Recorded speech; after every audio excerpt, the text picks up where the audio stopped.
What is going on, guys? JD from New York here. Thank you so much for stopping by the channel on this Black Friday. This is, of course, the #1 fucking podcast right here on YouTube.com for everything WWE. This is Off the Script. Episode 197, part number 1 for your Friday, November 24th, 2017. Oh my God, man. Thanksgiving's over. Thanksgiving is over.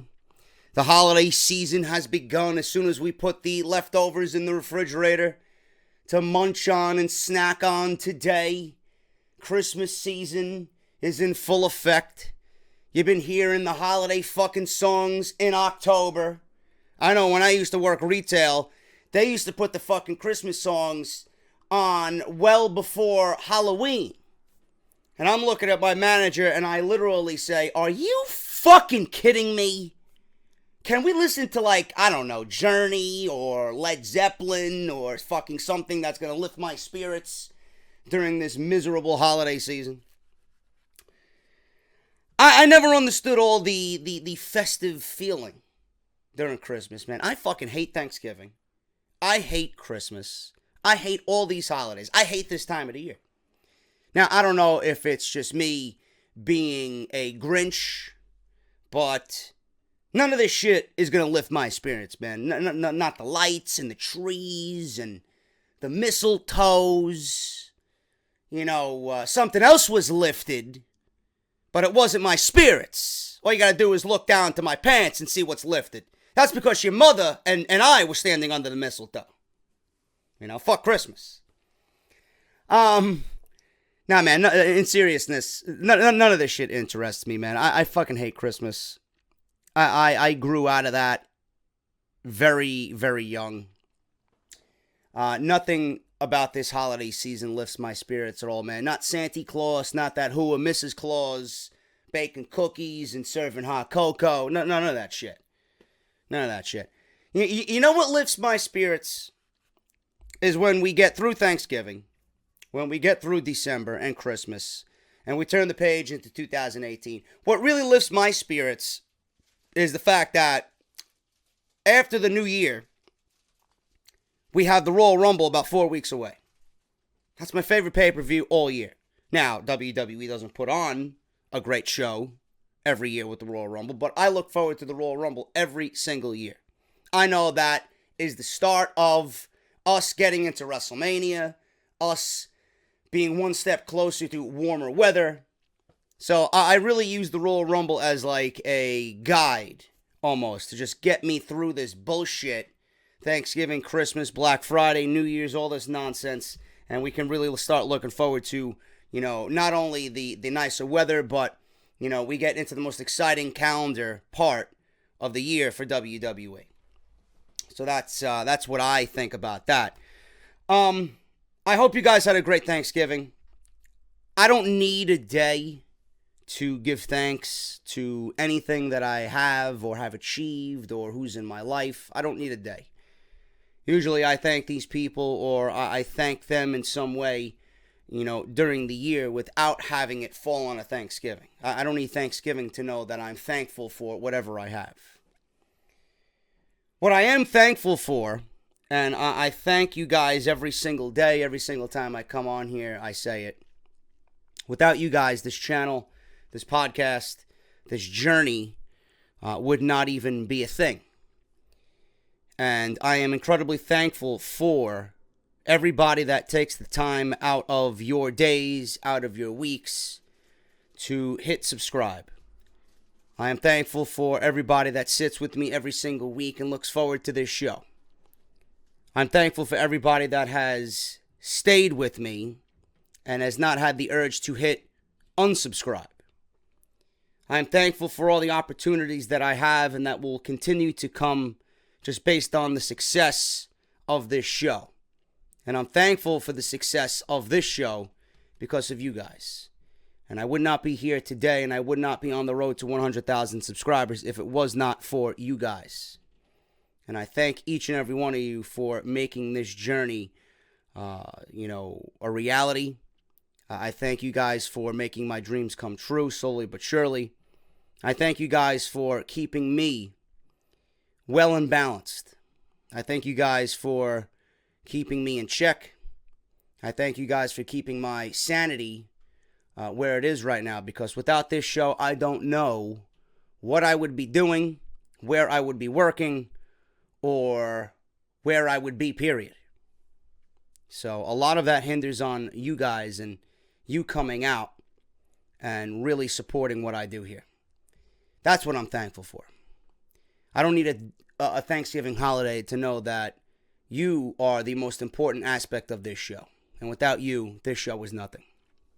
So I thank each and every one of you guys for listening, to supporting, to buying a t-shirt, to using a fucking Audible link, to subscribing on Patreon, anything that's there. Follow me on social media, wanting to be a part of my journey, a part of my world, a part of what we're developing and building here. I thank you guys for everything. And I say it once, and it's certainly not the last time I'm going to say it again. Without you guys, this show, off the script, is nothing. So, thank you. I'm also thankful for my Starbucks peppermint mocha coffee, which is delicious. Very good. I was actually looking at the Black Friday deals, man. This year was the first time in forever. I probably said the first time ever, period, that I was interested in doing something for Black Friday. I'm always looking to upgrade something. I got this infatuation with like coffee machines. You go to Bed Bath & Beyond, I could go in there and buy the whole fucking store up. I look at the coffee machines, man. You got the Nespresso, you got those latte and cappuccino makers. Obviously, you got the Keurig. I got the Keurig. I don't know what model number I got. I got the most updated fucking super one that they got, the Keurig 2.0. I'm kind of getting bored with the 2.0, man. Kind of getting bored with the K-Cup pods, if you guys know what I'm talking about. Coffee has been simplified. It's simple to wake up, turn the fucking thing on, it heats the water in a minute, you put the pot in, you make a coffee, you're good to go.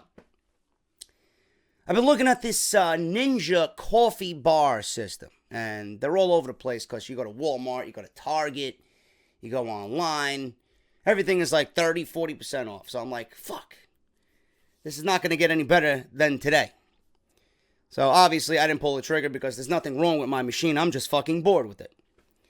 But Black Friday, man, I never had an interest in Black Friday. Macy's holding all these fucking sales, and JCPenney, you see all the commercials, and you see the fucking stampede of people just buying a $10 crock pot or a fucking, I don't know, there's nonsense that they got out there. The mini fridges for like $10. It's like, it's not even marked down that much, right? It'll be like regular price $24.99. You get it for like $14.99, whatever. People just need an excuse to go buy something new. But I've never been into the whole Black Friday deal, man. I know why people get excited, because you get your holiday shopping done early. Video games are marked down half price. I know Walmart was doing some fucking bullshit with like brand new games. I mean brand new fucking games like World War II and Super Mario Odyssey.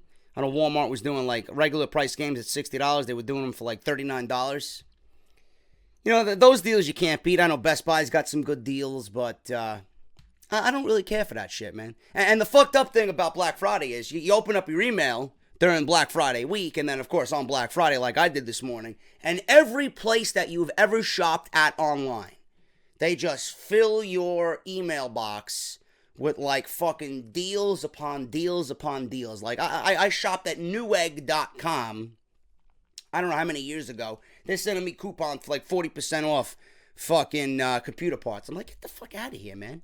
You don't realize that you had shopped there years ago, and you don't realize that you haven't unsubscribed from their email blasts. You don't want none of that shit, man. Whatever, some of you guys enjoy that. I don't. I'm here working on Black Friday for you guys. That's all I give a shit about. This is off the script. I just wanted to go into Black Friday, Thanksgiving. Hope you guys had a good Thanksgiving. I hope you guys enjoyed yourself, watched a lot of football, ate a lot of turkey, drank a lot of wine or beer or whatever beverage that you prefer. I really didn't do much at all. Like I said, I don't care for the holiday. Back to work on Friday, and we are going to roll on through Clash of the Champions, man. So I got a lot of news today, and I got a lot of stuff today. We're going to go over the big story today of Finn Balor not being over with the WWE fans, according to Vince McMahon, and the Royal Rumble plans for Balor versus Lesnar canceled. Unbelievable stuff, man. Unbelievable stuff. I'm going to rant on that. Vince McMahon thinks he is pointing the finger of blame at Finn Balor without looking at himself in the mirror. No, old man. You are to blame for whatever delusions you are seeing in your sick and demented mind. We're going to go over all that today on Off the Script. I also got news on Vince McMahon being unhappy with Kevin Owens and Sami Zayn still having backstage heat in WWE. Why John Cena was eliminated from the Survivor Series so early. Why WWE called up so many females to Raw and Smackdown this past week. Rusev not happy in WWE. We'll talk about that as well. Taz rips into the commentary team at Survivor Series calling it bad. I don't blame you, bro. I don't blame you. We're going to go over all that today on Off the Script. Also, social media segment at the end of the show. You guys came out in legions with the hashtag JDOTS on Twitter. So we're going to run through a majority of your questions on Twitter for the social media segment. And we've been doing it, but today's the first official. I didn't get my Wrestle Crate yet because they're usually late to the party, but we'll do them separate. But what we got today is That Wrestling Club, and what we have today is a Pro Wrestling Crate unboxing. We're going to do Battle of the Boxes in just a couple of minutes right here on Off the Script. I got both of these beasts waiting for me before Thanksgiving. Waited till today to open them up for you guys, so we're going to do that, and we're going to find out, and we're going to have a nice little poll to see which box has been the best for November. So that's going to be fun. We'll do that in a little bit. What I do want to go over is what like I said earlier, I thank you guys for coming out and wanting to support the show, man.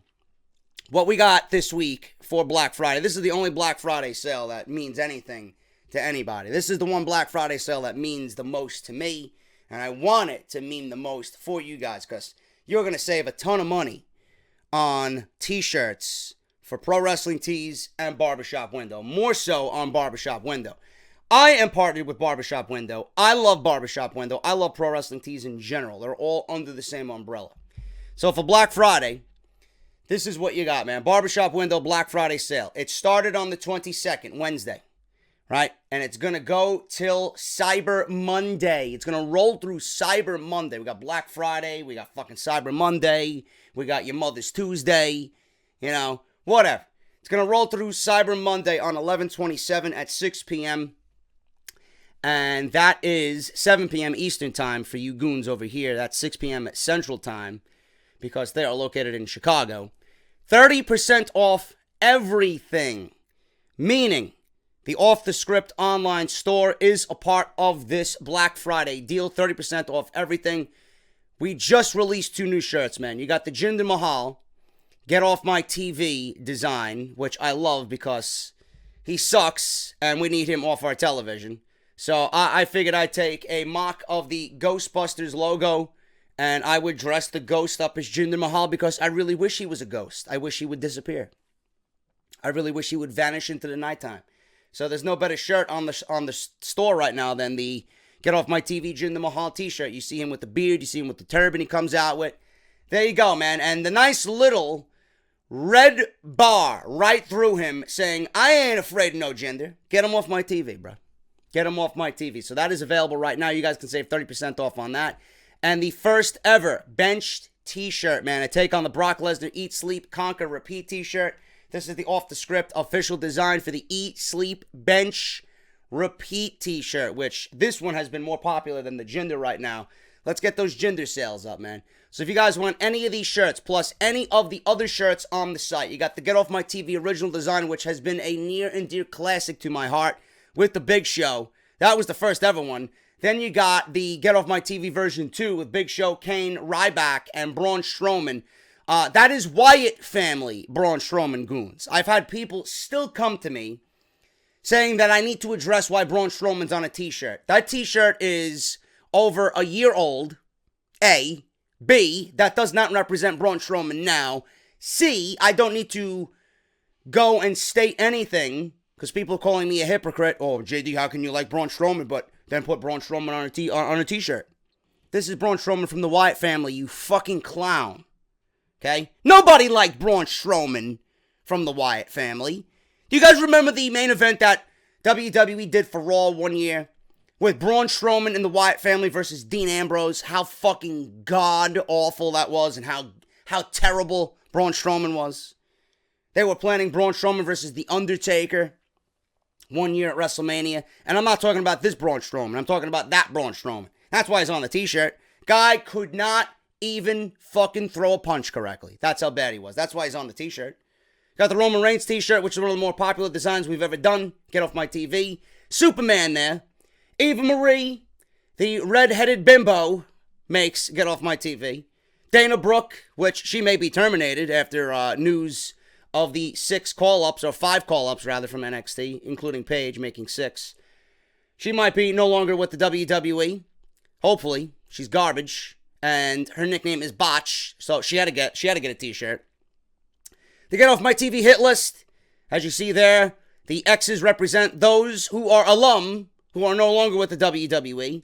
Then we got the 2.5 version, Get Off My TV, with Jinder, Enzo, Bailey, and Titus Catering Worldwide. He's on there. Goon City, Negan, JD's Negan, the most popular design on Barbershop Window, and the original, gray, original first ever design of Off the Script with the old logo. The new logo is on the bench t-shirt, as you see there at the bottom of the show, done by my buddy and good friend at MikeWill87 on Twitter. So that's barbershopwindow.com/offthescript, and I have to do it. Gender is the modern day. The make-believe Maharaja.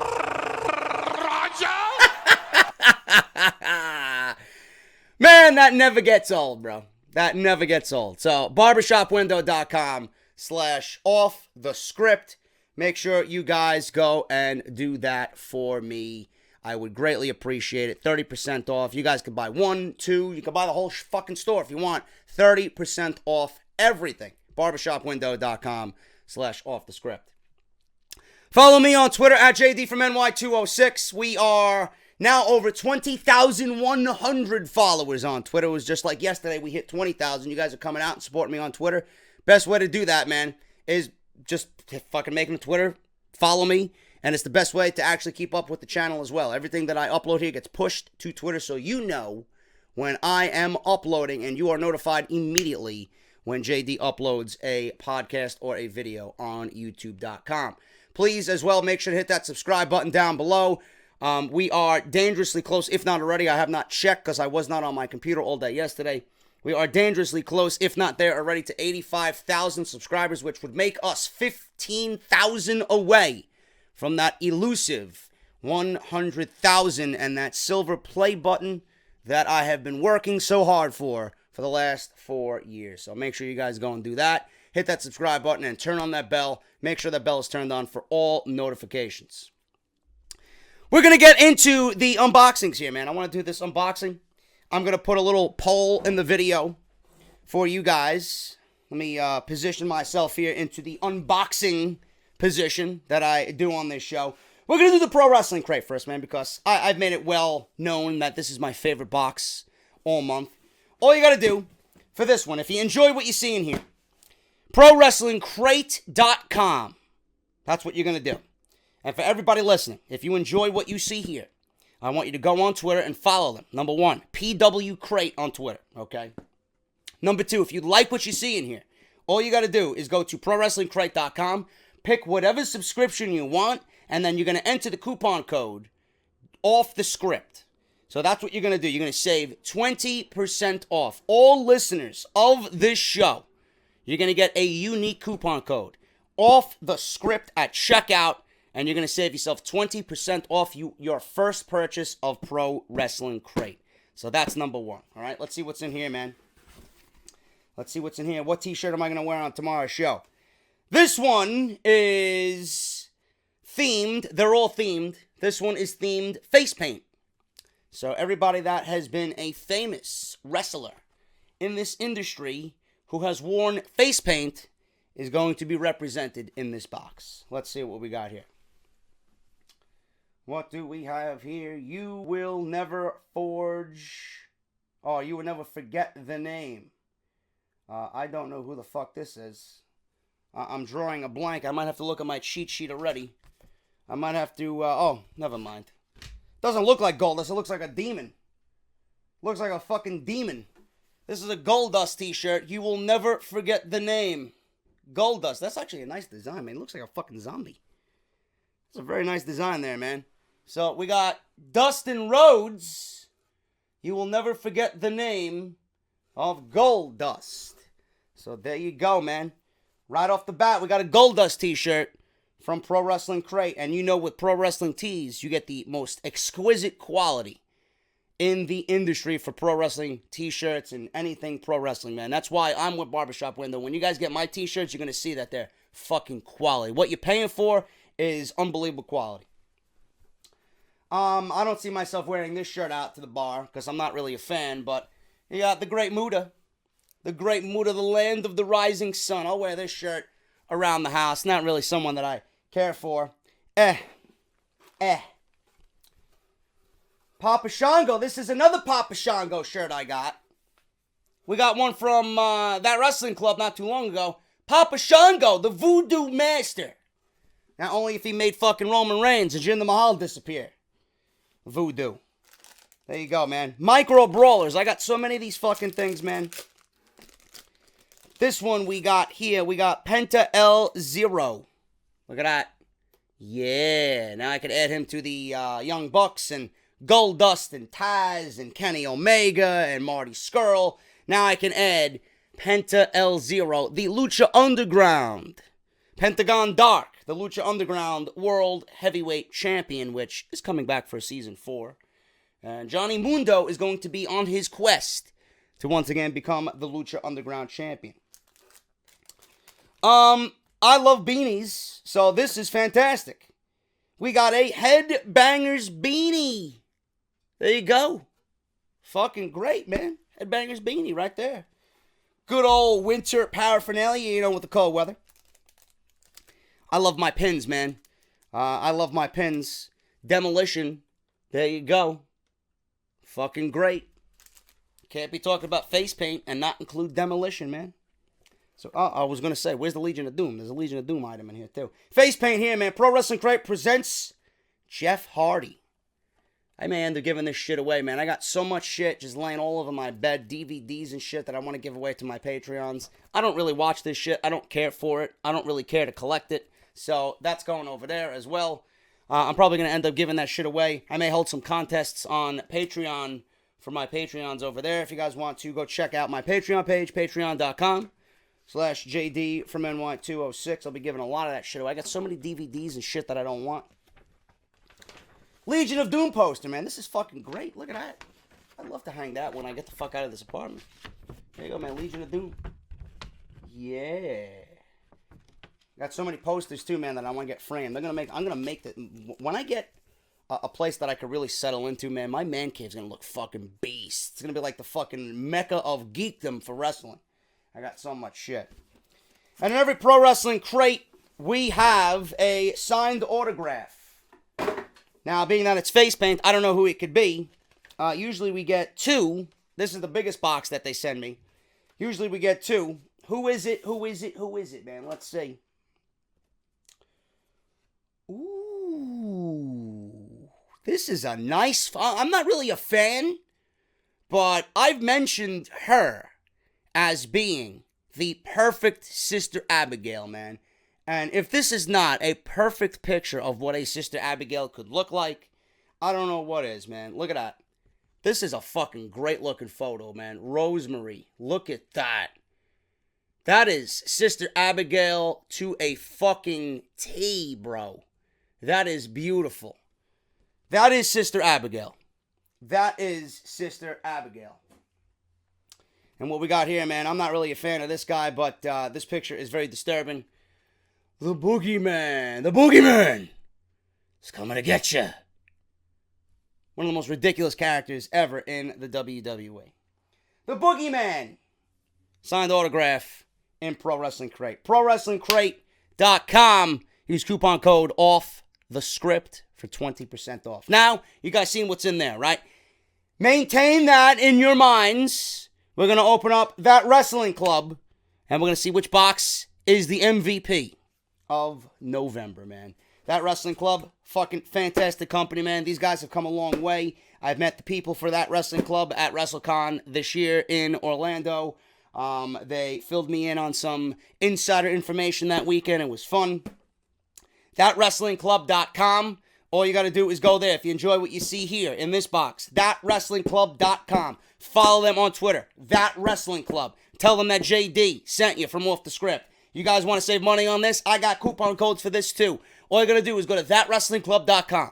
Choose your subscription, and then at the end, enter coupon code JDFROMNY, and you're going to save. I think it's 20%. I could be wrong, but you're going to save money using that coupon code as well on That Wrestling Club and your first subscription, man. Let's see what we got in here.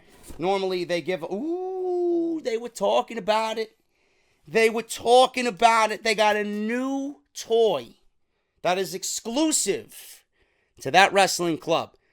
And the first thing that I see, and it's very nice weight as well, man. This is fucking great. This is called Wrestle Tunes. And I got Al Snow. That is nice, man. That is beautiful. Look at the detail. Look at the caricature on that. Very cartoonish. I love shit like that. And he's got head. Al Snow's got head. There you go. Al Snow loves head.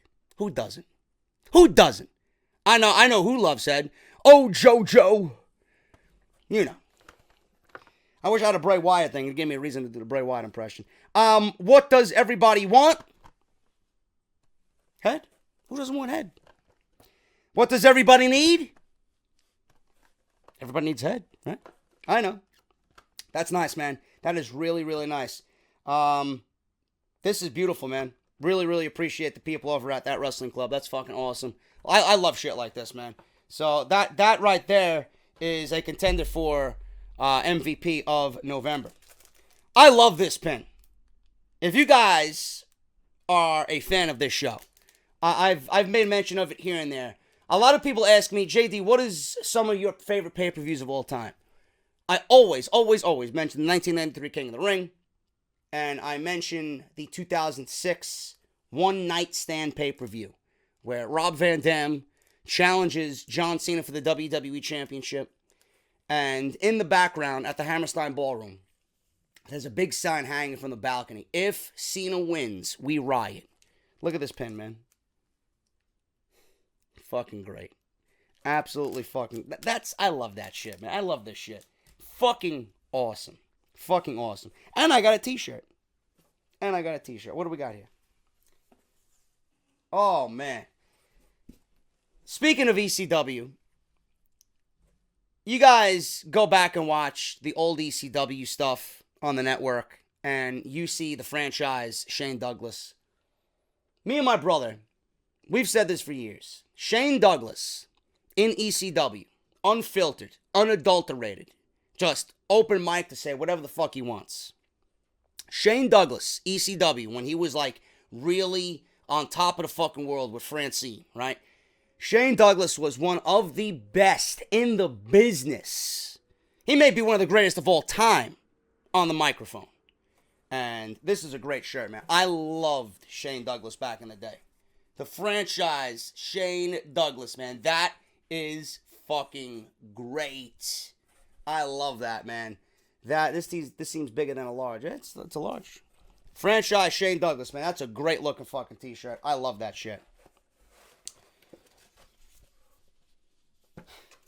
Speaking of Speaking of ECW One Night Stand, man, I don't know what these guys... This is like an ECW box, I guess. I got a lot of ECW paraphernalia in here. I just mentioned ECW One Night Stand 2006 at the Hammerstein Ballroom on June 11th, 2006. Look at this. I don't know what this is. Order of events? What is this? Taz versus Jerry the King Lawler. It looks like it's a timesheet. Kurt Angle versus Randy Orton. They went 25 minutes. Holy shit! I didn't think they went that long. Look at this. It's like a timesheet. Gives you the matches, and it gives you the times and the referee and the agent that worked on the match. This is pretty interesting stuff, man. Steve Kern worked on Taz and Lawler. John Laurinaitis was the agent who worked on Angle and Orton. Ricky Steamboat worked on FBI versus Super Crazy and Tajiri. Dean Malenko actually was the agent for Mysterio versus Sabu with that fucking sick table spot where Sabu jumped, slingshotted himself off the top, and DDT'd Rey Mysterio through a table that was propped up on the ring and the barricade. 6-person tag team match this match was great, dude. Michael P.S. Hayes was the agent for this match. Tommy Dreamer, Terry Funk, and Beulah versus Lita, Edge, and Mick Foley, man. It's when Terry Funk was just ripped open, blood pouring from his face because of barbed wire. They send him to the back, they tape up his fucking head, he comes out with a flaming 2x4 wrapped in barbed wire, man. You can't script that shit, man. Balls Mahoney versus Masato Tanaka. That was Jim Horner was the agent for that match. And then John Cena versus Rob Van Dam. Arn Anderson was the agent for that match. That match went 35 fucking minutes. Holy shit. It's when Edge came in and speared John Cena at the end. Pay-per-view talent. This is unreal, man. I don't know if this is legit or not. It goes through the order of events. It's like the entire script for the show. This is the entire script for ECW One Night Stand, dude. That's fucking unbelievable.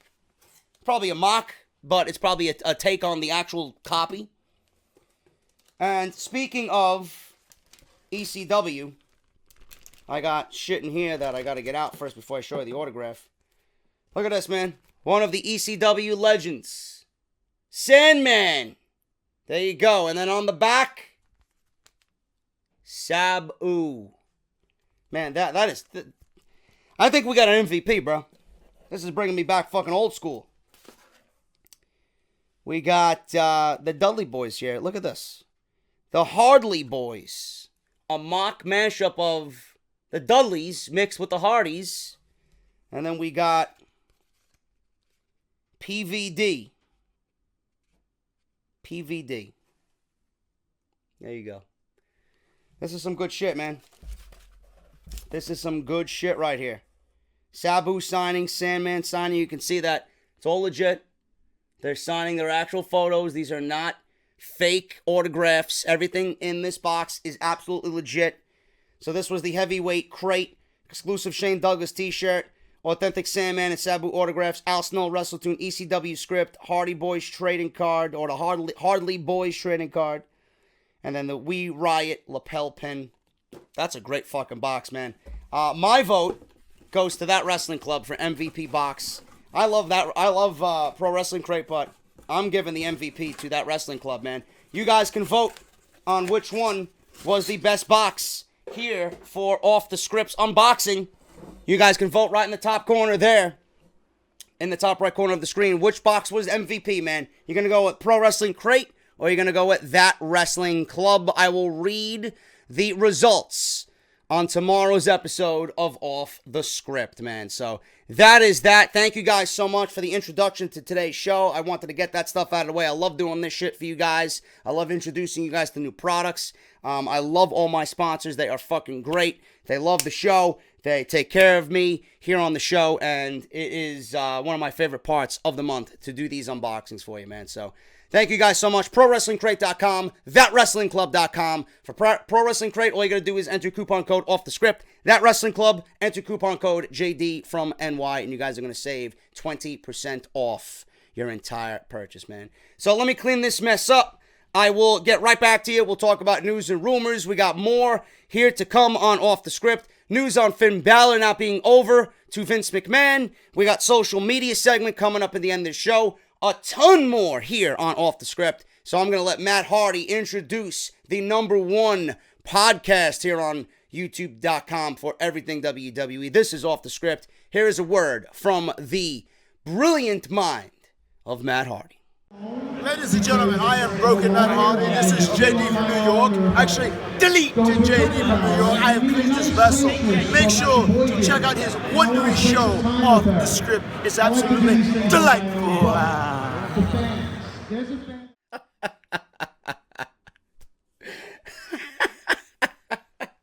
I'm reading this, man. I'm reading this news article about Vince McMahon and Finn Balor.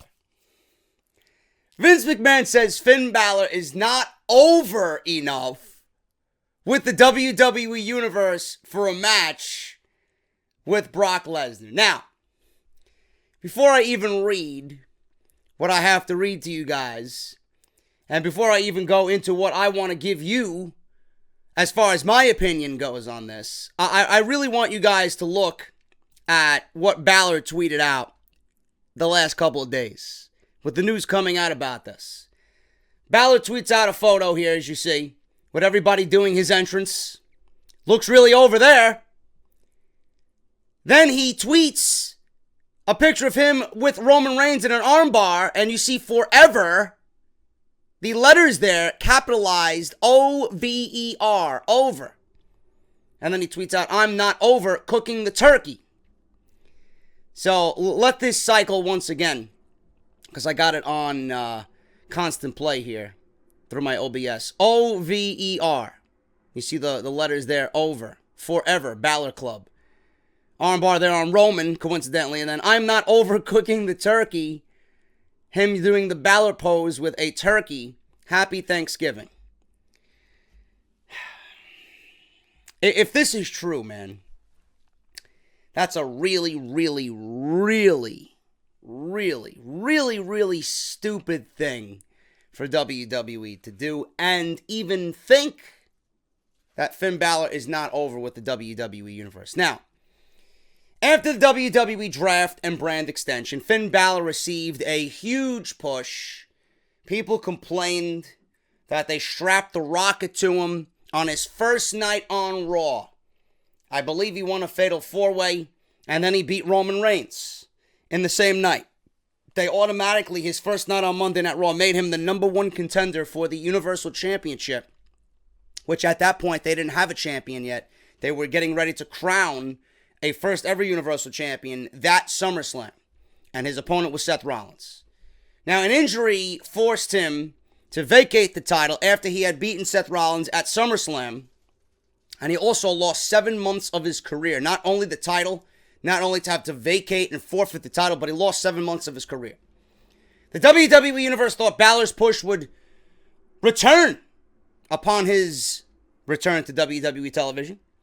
But Finn hasn't received a rematch for the Universal Championship and has mostly been relegated to the mid-card on Monday Night Raw.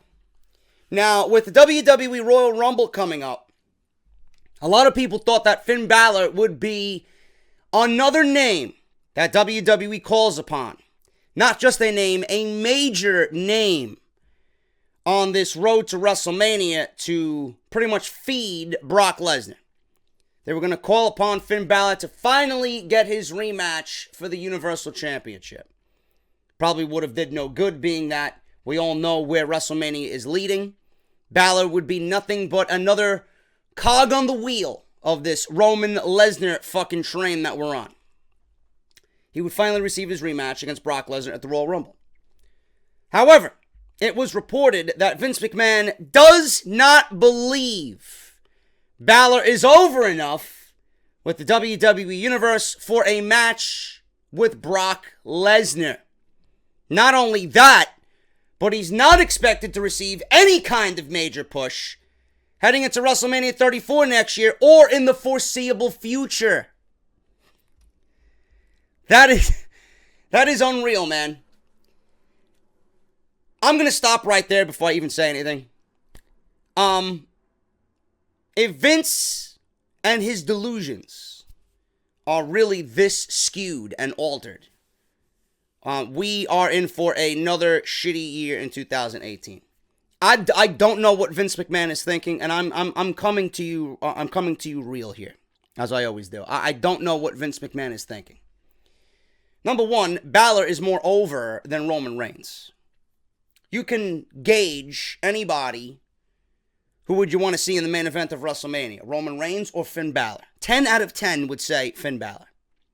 The only ones who are celebrating on this Black Friday about this news are the ones who always say, oh, Balor can't wrestle. Balor's a vanilla midget. Balor is not believable in anything that he does. Balor should be delegated to the fucking 205 Live roster. Those are the fucking idiots who are going to be ecstatic about this news.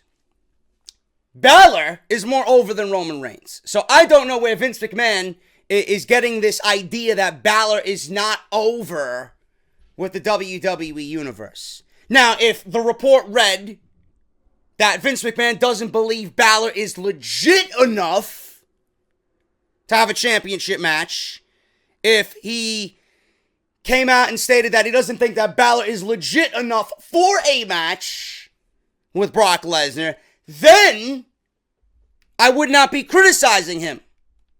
Because I am in that same boat. I do not think Balor is legit enough for a match with Brock Lesnar.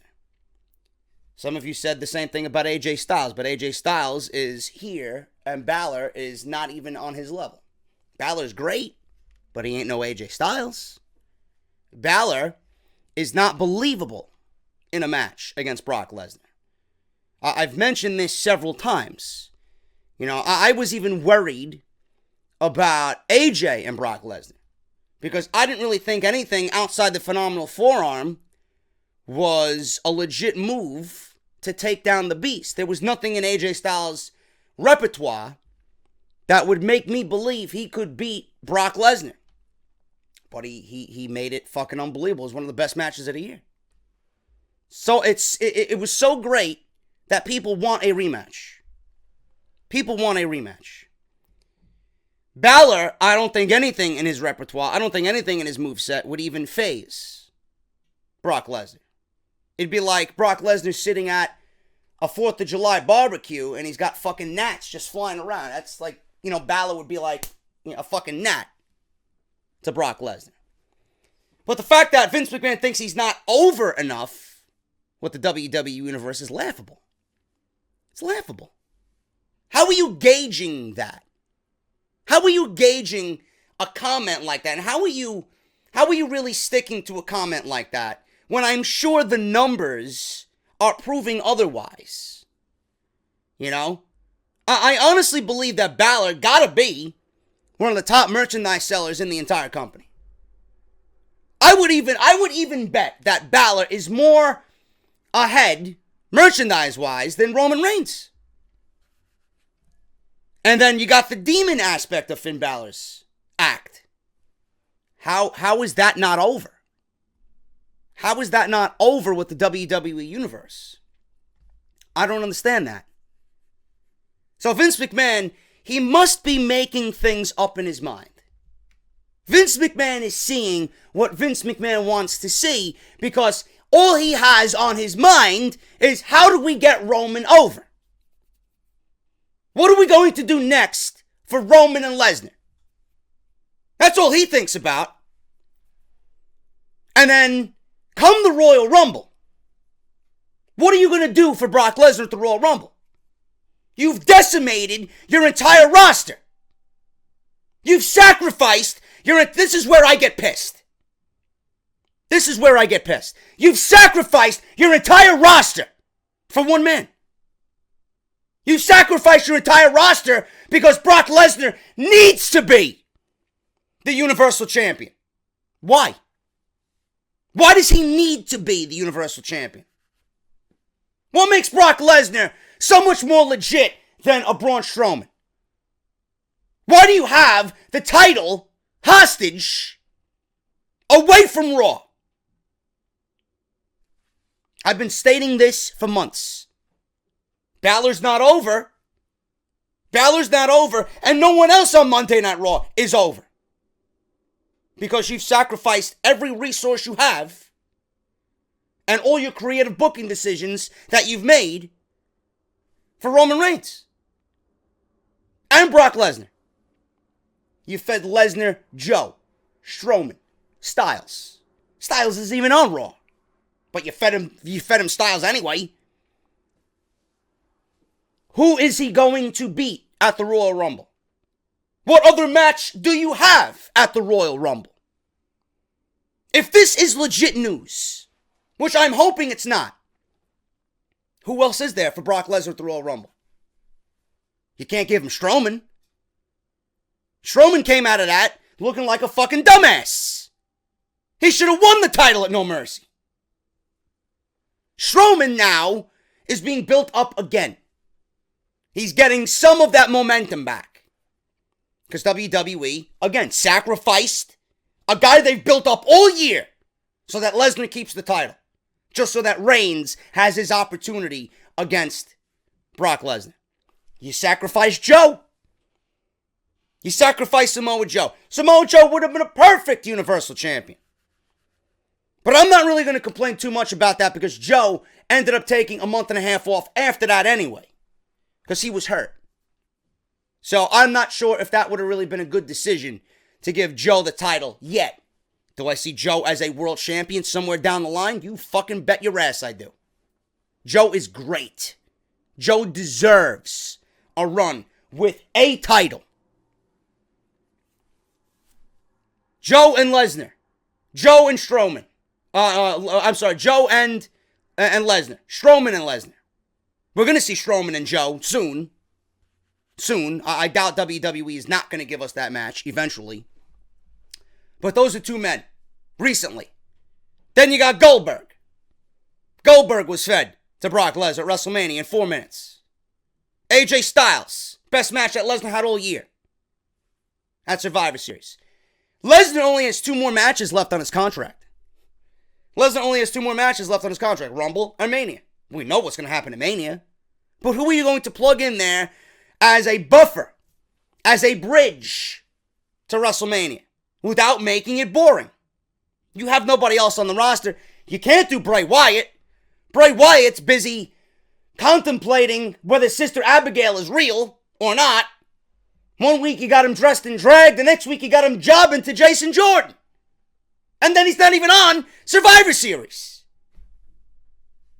Who are you going to give Lesnar at the Royal Rumble? Seth Rollins? Seth Rollins is going to be too busy with the Tag Team Championship. Seth Rollins is going to be too busy, if WWE is smart, working himself into a match with Dean Ambrose at WrestleMania. Well, Dean Ambrose rebuilds his career and turns heel in 2018.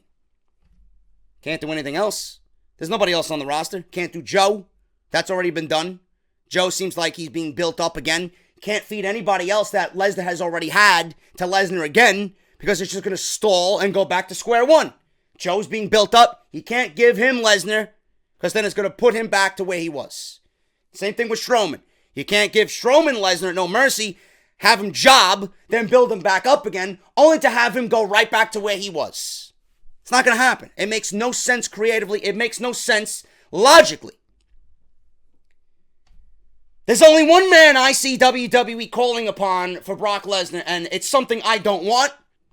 It's something that I really don't care for, but I could see WWE doing it. The only man I could see them using to get Lesnar to WrestleMania is unfortunately John Cena. Because he's free agent John Cena. I could be anywhere where they need me, John Cena. We've seen John Cena destroyed by Brock Lesnar in 10 minutes at SummerSlam. We've seen John Cena and Brock Lesnar at Extreme Rules, right? Many years ago, in his first run back. I do not care to see John Cena and Brock Lesnar again at the Royal Rumble. Now, if WWE wants to give us Cena versus Reigns again at WrestleMania, which I doubt, because you would not be doing this with Lesnar if that was not your plan. You know? But neither of those matches at WrestleMania make me think, oh, that's a great main event for WrestleMania. And this Lesnar idea with Cena at the Royal Rumble doesn't do anything for me at all. But there really is nobody else for Brock Lesnar on Monday Night Raw. Nobody. WWE needs to go in with Balor or not. Give us Balor. He's not over with the fans. I guarantee you he'll be over if you put him against Brock Lesnar. I guarantee you Balor would be over if you booked the match the same way you did with AJ Styles. Balor would be over. How can Balor be over the way you want him to be over if you've done nothing with him all year? Hardly. With Elias, with Bray Wyatt, with fucking this guy and that guy and fucking nothing with this guy all year. Then you want to feed him to Kane. A 50-year-old Kane. Then you want to wonder why the guy is not over. Why people have lost their appeal to Finn Balor.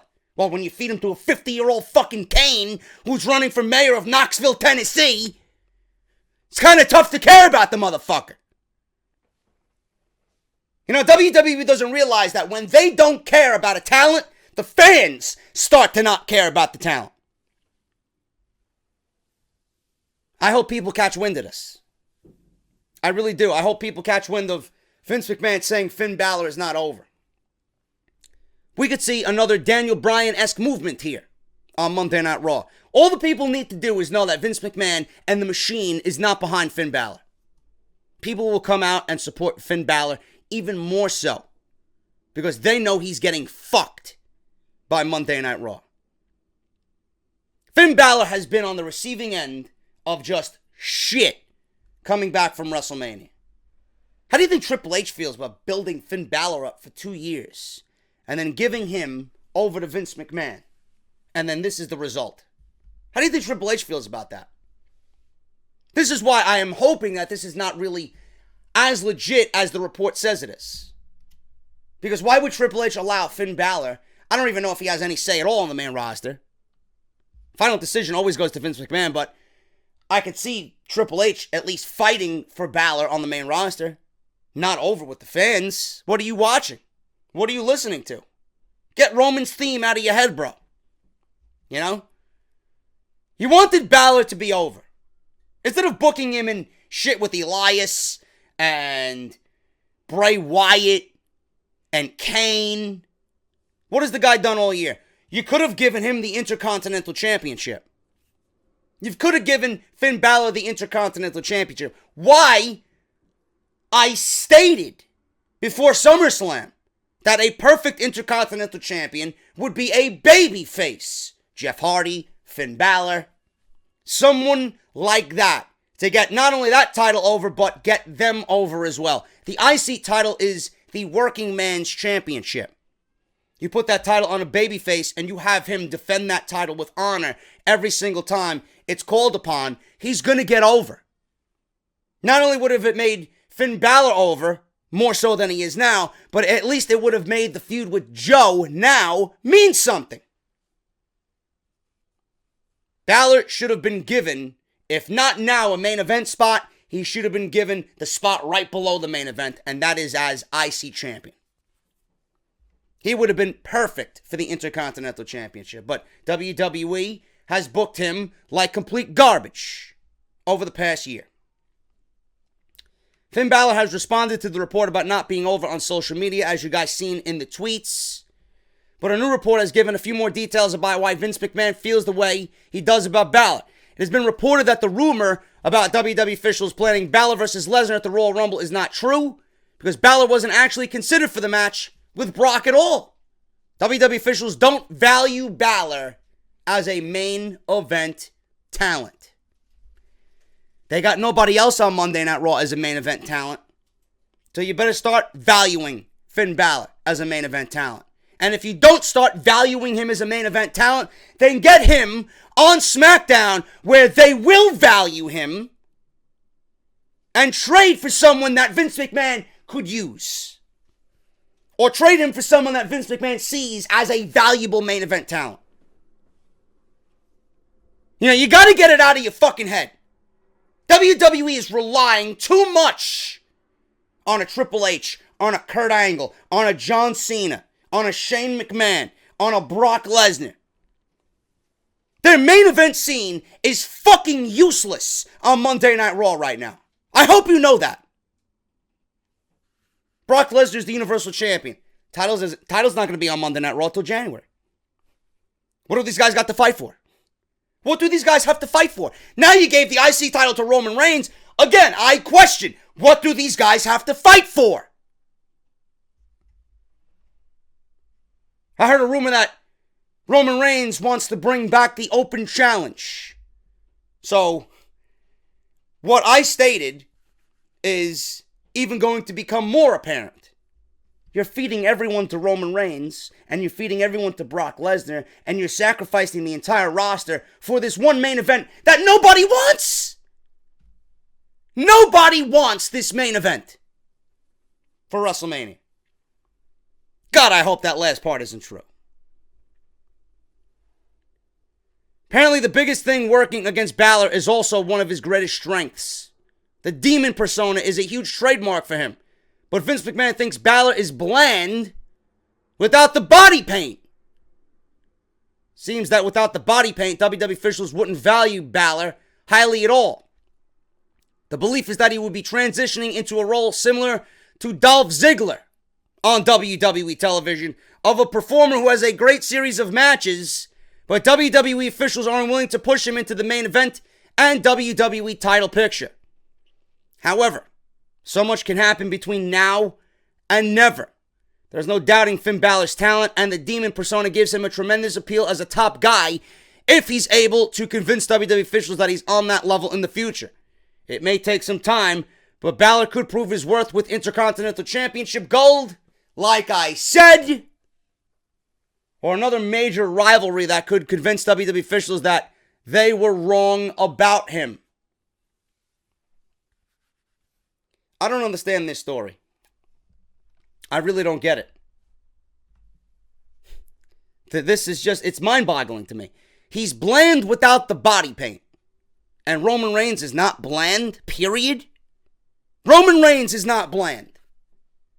Everybody else in the Shield moved on from the Shield in their singles roles. Rollins got new theme music, new persona, new attitude. Ambrose, new theme music, new attitude, new persona. Roman Reigns, stuck in the past with the Shield. Same theme music, same outfit, same moveset. Nothing different about the guy. Nothing different about the guy. No, but Balor is bland though, right? Balor is bland. I don't understand why Vince McMahon wants to have the demon every single time. What does Vince McMahon not understand? The demon is an attraction. It worked in NXT. This is another thing from NXT that they are ruining. Was Balor bland then?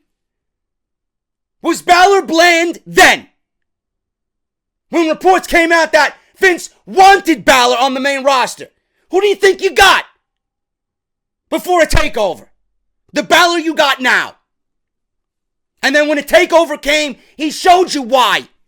He's a multi-universal talent. Put the body paint on him. Have him go out there and do a theme with the demon. Come on, man. I don't understand it. What is the difference between then and now? Nothing's changed with Balor.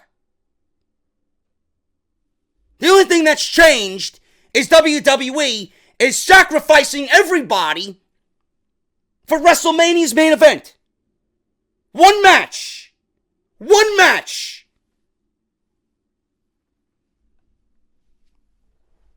Balor's not over. You fucking break. This is the same guy that put the Shield together to simply get Roman over. This is the same guy that's looking at the Shield now and thinks, yep, we got him, guys. Roman's finally over. That's why at Survivor Series, there was chance of Roman sucks. in the Shield. That's why come WrestleMania season, you're going to see everything completely fail right in front of your eyes. Roman's over, right? Roman's over. Starts in Philadelphia. Roman's over. I want to see you tell me Roman is over when we get to Philadelphia. When he comes out in the Royal Rumble and people are fucking trembling in their fucking pants that this guy's going to win, let me see how Roman is over. When we get to WrestleMania, I want to see how over Roman Reigns is. Brock Lesnar will never be more of a babyface than he is in April, on April 8th. I am telling you right now. Balor's not over. Give me a fucking break. Absolutely ridiculous fucking story. Balor versus Lesnar. It's not the fact that Balor's not over. It's the fact that Balor's not legit. There's no believable part of that match that's going to make me believe Balor's going to win. That's the only thing wrong with that match. But how can we know Balor is over when you've sacrificed the whole fucking roster? It's got no Universal title to fight for. It's got no IC title to fight for. Looks like a fucking pumpkin one week, and then he's fighting a transsexual the next. Come on, man. What a ridiculous fucking story. Absolute ridiculous story. I hope it's not true. I hope it's not true. If that is true, add another fucking piece to the puzzle. Add another notation to the list that Vince McMahon needs to go. Vince McMahon needs to go. The guy is a detriment. The guy is a cancer to his own company. More on Vince McMahon. Apparently Vince McMahon was unhappy with Kevin Owens after WrestleMania 33. Now, there was a 24 special on Kevin Owens. Apparently, I didn't watch it, or there was a special on Kevin Owens. I'm not sure if it was a 24 special or if it was something else. But it was a whole thing on Kevin Owens. Apparently, after WrestleMania 33 and his match with Jericho for the United States Championship, Kevin Owens asked Vince McMahon in the back, in Gorilla, was he happy with the match? Vince McMahon flat out said no. So that's where this report comes from. I don't think this has anything to do with where they are now. Now, Vince McMahon, you never know what the fucking guy's thinking. He's delusional. He's demented. But when Kevin Owens finished his match against Chris Jericho at WrestleMania 33, you know, the answer that Kevin Owens received was not the one that he was expecting. Apparently, Vince McMahon did not like Owens and Jericho's performance. Neither did I. I didn't like the feud, period. I did not like the feud at all. The best thing about that feud was the friendship that they had and then the festival of friendship. That was the best thing about that because we got to see Kevin Owens the way we usually seen Kevin Owens in NXT. Vicious, brutal. I don't give a shit about you. I only give a shit about myself, Kevin Owens. When asked about their match later on, Owens would call it a career low. Even though many fans loved the encounter between both former best friends. But all of this could very well have stemmed from Vince McMahon's opinion, who said no when asked if they were good after Kevin Owens' match at the 33rd annual WrestleMania. Goes to show you how one man's opinion can throw everything out of whack within the WWE, especially if that person's opinion happens to be Vince McMahon. But apparently, the heat on Kevin Owens, stemming from the last European incident where they got sent home, has died down. It's died down for Kevin Owens. Hasn't died down for Sami Zayn for whatever reason.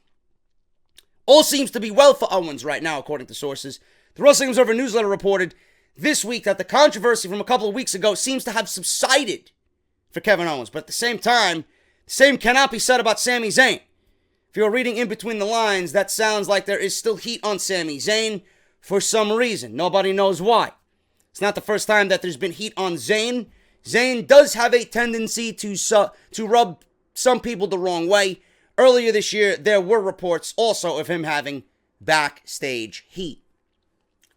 So, Vince McMahon didn't like Owens and Jericho at WrestleMania. Neither did I. I didn't even like Jericho and Styles at WrestleMania the year before. I thought it was overrated. I thought that whole feud was overrated. I don't know what people were raving about. That's why Chris Jericho even stated himself, if Jericho and Omega was to happen at WrestleMania, it would not be special. Because when you see WrestleMania, you expect a Chris Jericho. You expect that type of thing from WWE.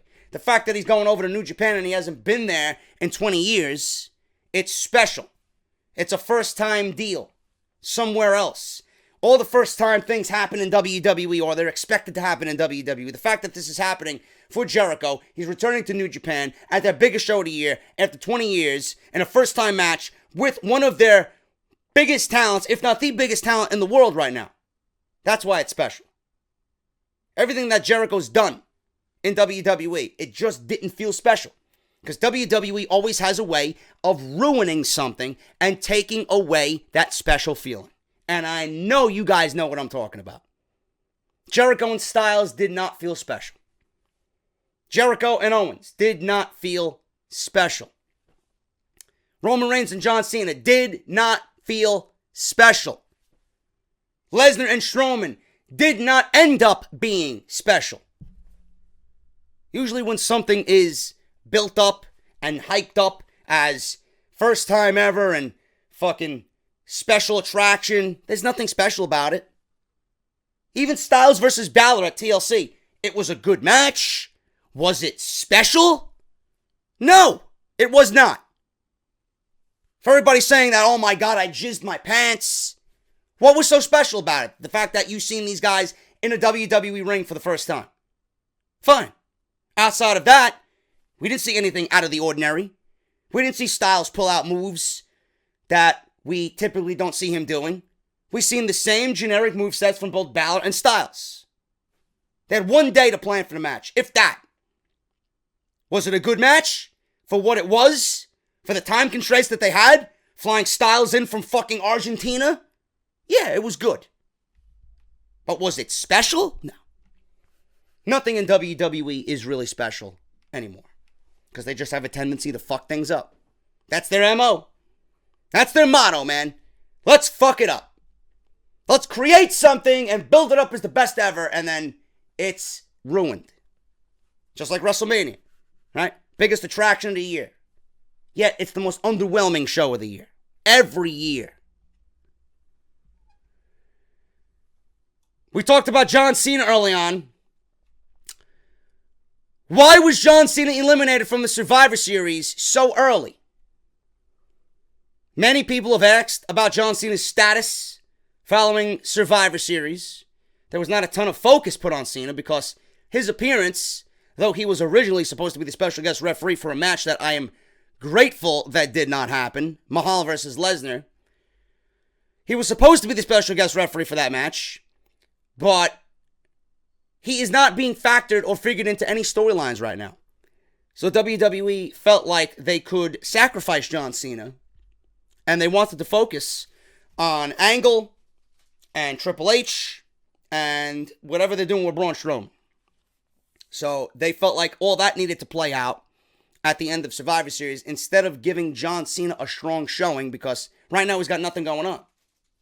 So there's no reason to push John Cena so much in that match, and they felt like he could be sacrificed with an elimination.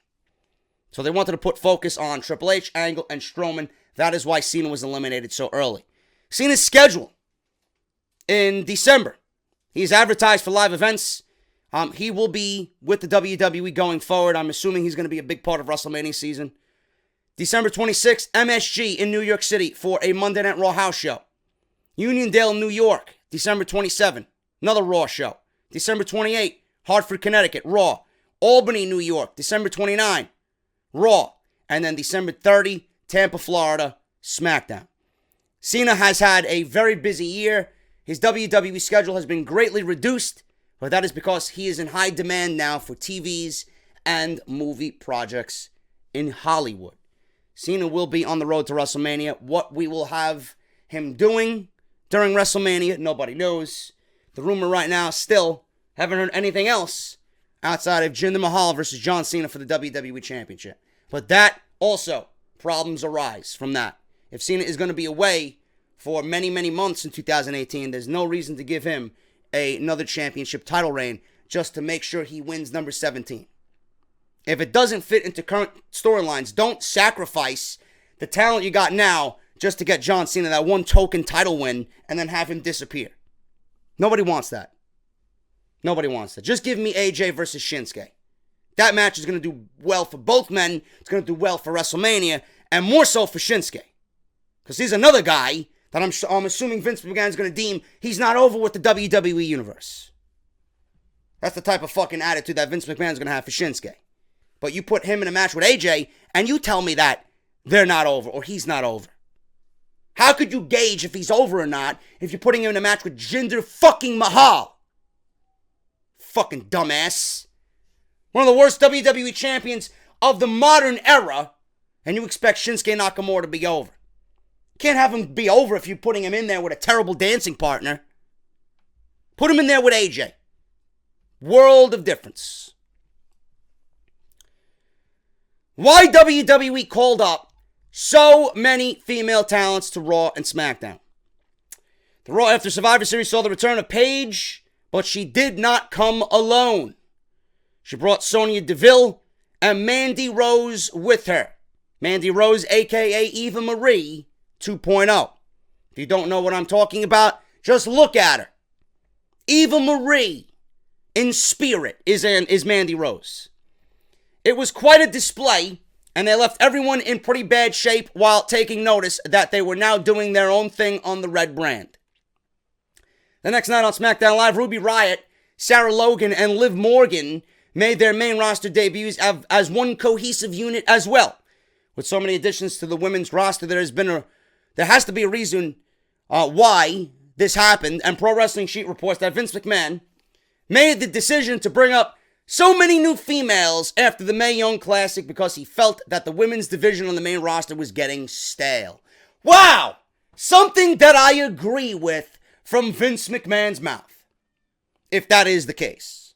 That's according to Ryan Satin of Pro Wrestling Sheet. Apparently, there have been pitches to bring up Mandy Rose in the past, and although this addition of so many females doesn't mean that there will be a Royal Rumble, it's not out of the realm of possibility either. Dave Meltzer reports that with so many call-ups and so many additions to the main roster, it now has some on the main roster worried for their position in the company because when there are so many additions, there will be just as many subtractions. That was his thinking. The only subtraction that I see on the main roster is Dana Brooke. You already got rid of Eva Marie. Eva Marie's gone. You got Summer Rae gone. You got, who else is gone? Emma's gone, right? There's not many more you can delete from the main roster outside of Dana Brooke. She is worthless. Absolutely worthless. Everybody else I see having a reason to be there, or a spot, or deserved spot to be there.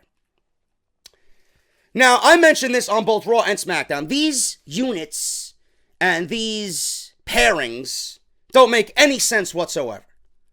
I'm hoping that WWE has a reason to why these women are here. Like, why did you pair Mandy Rose and Sonya Deville together? Two polar opposites of one another. Like, I would have understood if Paige brought Ruby Riott with her. I could see that pairing working out, you know? But I don't get these pairings at all. Sarah Logan, Ruby Riott, and you got Liv Morgan? What the fuck is that? I could see Ruby Riott and Paige together. Maybe you want to put Sarah Logan there. I could see that. Mandy Rose, Sonya Deville, and... Actually, no, put Sonya Deville with Paige and Ruby Riott.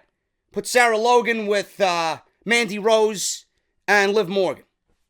These pairings don't make any sense. I don't know if they're stables. I don't know why they're being brought in like the way that they are. The first thing that I mentioned is that these pairings don't make any sense. Do I want to see more competitiveness on the main roster with both divisions? Yeah. Did both divisions need a shot in the arm? Yes, absolutely. But the only thing that I thought of during the week was that WWE was A, getting ready for a Royal Rumble, a women's Royal Rumble, which I do not agree with at all. B, WWE, and I know Beth Phoenix, Edge's wife, mentioned that we could possibly see tag team championships brought into the women's division. That was my other logic behind that. If WWE wants to do that, then they need to be universal between both Raw and SmackDown. You're not going to have two sets of tag team championships for the women. Otherwise, we're going to get matches after matches after matches that are just rinse and repeat. I don't want that. You make one set of tag team championships and they're defended on both shows. Simple as that. That's what I originally devised when we seen the draft happen, the original draft. That's what I originally devised. We do. We put the tag team division on one show and the women's division on the other show. Being that Stephanie McMahon is so involved with the women's division, you put the women's division on Monday Night Raw. Put the tag team division on SmackDown. Instead of having two sets of titles, two women's titles, two tag team titles. Who needs that? Who needs that? And I ended up being right in the end anyway. Because now look at Monday Night Raw's tag team division.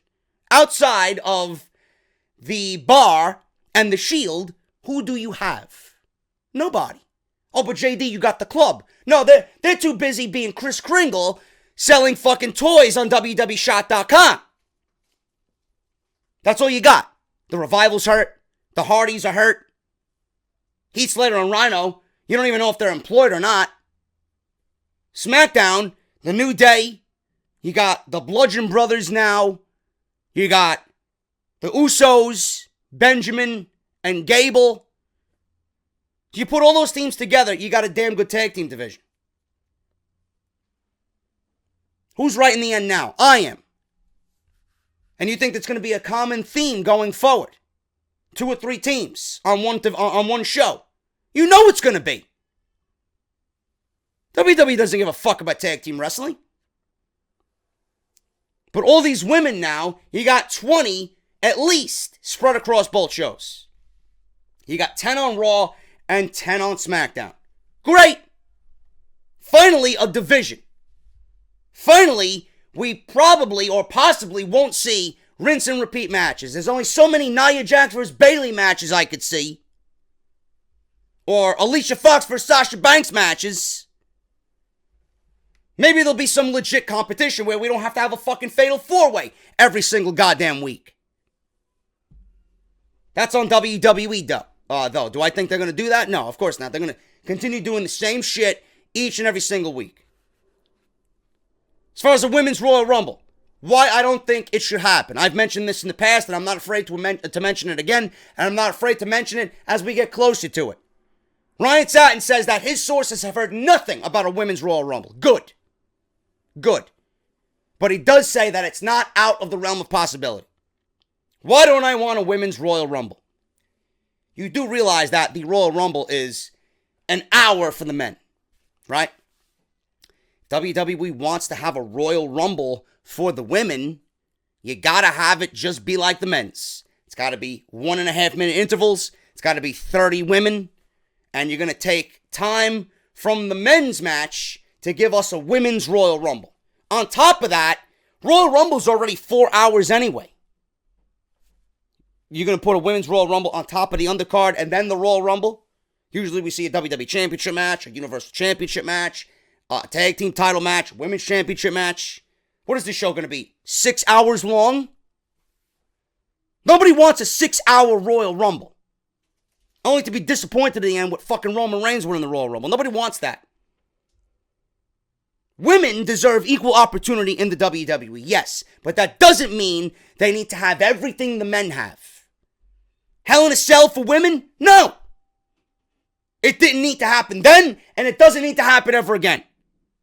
You just did it because you wanted to say, oh, look at me. Look at what our women are doing, and look at what those other companies are not doing. That's all they wanted to do with that. And it was nothing but, let's fucking jam Charlotte and Sasha Banks down our throat. That's all that match was for. I don't mind ladder matches. I don't mind Money in the Bank. I don't mind tables matches. I don't mind no DQ matches, false count anywhere matches. Have a blast. Battle Royals, regular Battle Royals, ones that don't have Royal Rumble rules. Fine.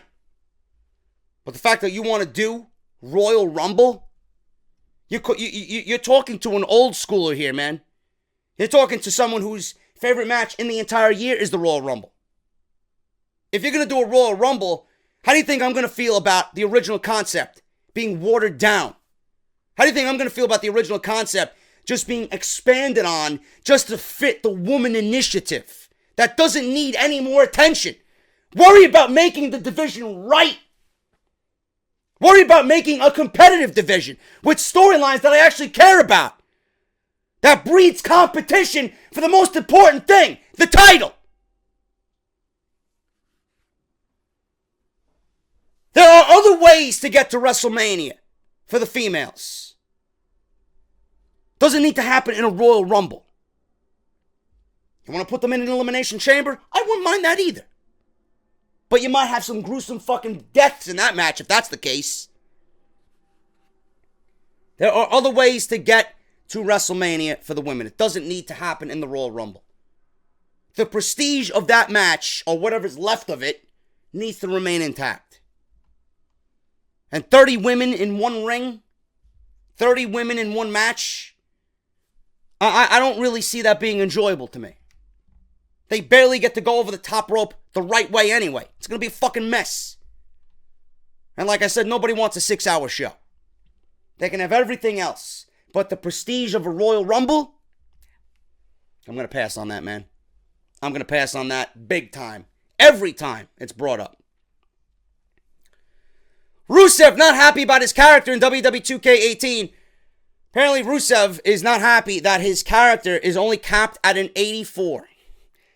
WWE's video game franchise can bring out some very interesting sides of a superstar, especially when they see their character's rating on the game and it's not as high as what they think it should be. Could be a huge factor in anyone's cap to have a high superstar rating in the game, and it could reflect the success they've experienced in the previous year. But when Rusev saw his score in WWE 2K18, he was only an 84. He had more than a simple statement regarding this basic rating when he was asked if he was happy about it on Facebook Live. Of course not, he says. How can an undefeated superstar for a whole year face John Cena at WrestleMania on a freaking tank be rated an 84? Sami Zayn, who weighs 180 pounds, shaves his abs with a razor, has a higher rating than me. And also, Shane McMahon has what? An 84? He wrestles once a year. He also does stunts. The only other realistic rating is Vince McMahon, who has a 74, but he sucks. Obviously, Rusev was in character, but I don't think Rusev knows that you could go back into the game and change the rating. So if he wanted to make himself a 98, he could certainly do that. If he wanted to rate himself higher than fucking Roman Reigns, he could do that. You know? The ratings in WWE, the WWE 2K18 is broken. We all know that. Their rating system or ranking system for superstars based on their value in the game is fucking pointless. I mean, this is the same fuck. What is Braun Strowman, an 88? Braun Strowman's an 88. You got Brock Lesnar at a 93 and Roman Reigns at a 95. Who on this earth believes Roman Reigns is a higher ranked character than Brock Lesnar? Come on. Seriously. Braun Strowman's had a better year than Roman Reigns. Braun Strowman should be a fucking 93. Roman should be an 88. Fuck out of here, man. But Rusev was not happy about his character in 2K18. Bro, it's okay. It's okay. Just let that contract run out and go over to New Japan. You'll do good. Finally, guys, Taz explains why the Survivor Series commentary team was bad. Bad is a compliment. They were god-awful. Having the right commentary team can surely make or break a match in professional wrestling, particularly in WWE. While the company has been successful in creating legendary duos, such as Gorilla Monsoon and Bobby the Brain Heenan, Vince McMahon and Jesse Ventura, Jim Ross, and Jerry the King Lawler, former ECW champion Taz recently explained on the recent episode of The Taz Show how the 5-man commentary team did not work for Survivor Series. He stated that he has been a part of multi-person teams for pay-per-views, but the difference between then and now is that there was no one to take the lead in the commentating booth at Survivor Series.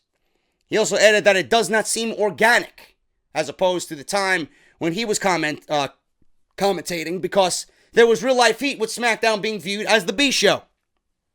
In addition, Taz stated that Corey Graves is part of both brands, so it does not create a truly unique dynamic on Raw versus SmackDown.